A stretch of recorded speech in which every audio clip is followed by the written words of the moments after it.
Hi friends, സത്യം പറഞ്ഞാൽ എനിക്കിന്ന് ഭയങ്കര സന്തോഷമുള്ളൊരു ദിവസം കേട്ടോ. കാരണം ഇതാ ആ പെട്ടിയൊക്കെ എടുത്ത് വരുന്ന ആരാ അറിയോ? എൻ്റെ അമ്മയും എൻ്റെ ചേച്ചിയും എൻ്റെ ചേച്ചിയുടെ ഭർത്താവും.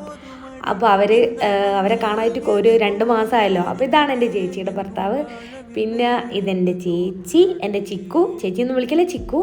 പിന്നെ എൻ്റെ ഹസ്ബൻഡ് ഏട്ടൻ റെയിൽവേ സ്റ്റേഷനിൽ കൂട്ടാൻ പോയതാണ്. പിന്നെ അടുത്തത് എൻ്റെ അമ്മ.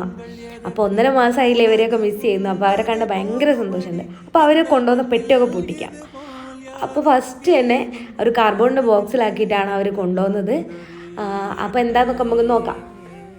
ഇത് വീട്ടിലുണ്ടായത് എൻ്റെ ചെറുത്തൊരു വീട്ടിലുണ്ടായ പഴം, കദളിപ്പഴം തോന്നുന്നു, കദളിപ്പഴം. പിന്നെ തേങ്ങ ഇവിടെ മെയിനാണ്. കാരണം ഇവിടെ 65, 70, 40 അങ്ങനെ ഒക്കെയാണ് റേറ്റ്. പിന്നെ ഇതാ സീതപ്പഴം നാട്ടിലുണ്ടായത് ട്രെയിനിൽ കണ്ടിട്ട് അമ്മ വാങ്ങിയാന്നാണ് പറഞ്ഞത്. എനിക്ക് ഭയങ്കര ഇഷ്ടമാണ്. പിന്നെ നമ്മുടെ കോഴിക്കോടിൻ്റെ സ്വന്തം കറുത്തലുവ.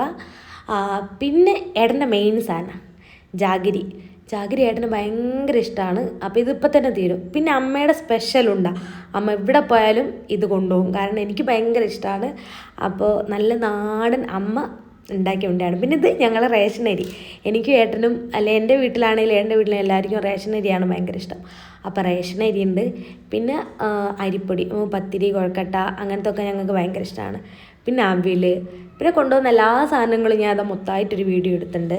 ഉണ്ട, കറുത്തലുവ, സീതപ്പഴം, ജാഗിരി, പഴം, പിന്നെ ആ ഫ്രൂട്ട്സൊക്കെ പിന്നെ അവർ വാങ്ങിയതാണ്. പിന്നെ ഞാൻ വെറുതെ എടുത്ത് വെച്ചെന്നുള്ളൂ. പിന്നെ സീതപ്പഴം അതൊക്കെയാണ് അവർ കൊണ്ടുവന്നത്. പിന്നെ മെയിൻ റേഷൻ അരി, തേങ്ങ, അരിപ്പൊടി, ഇതൊക്കെയാണ് ഞങ്ങൾക്ക് മസ്റ്റായിട്ട് വേണ്ടത്. പിന്നെ എനിക്കിവിടെ ഞങ്ങളെ ക്വാർട്ടേഴ്സ് ഒന്ന് പച്ചപ്പും ഹരിതാപമൊക്കെ ആക്കാൻ വേണ്ടി കുറച്ച് ചെടികളും കൊണ്ടുവന്നിട്ടുണ്ട്.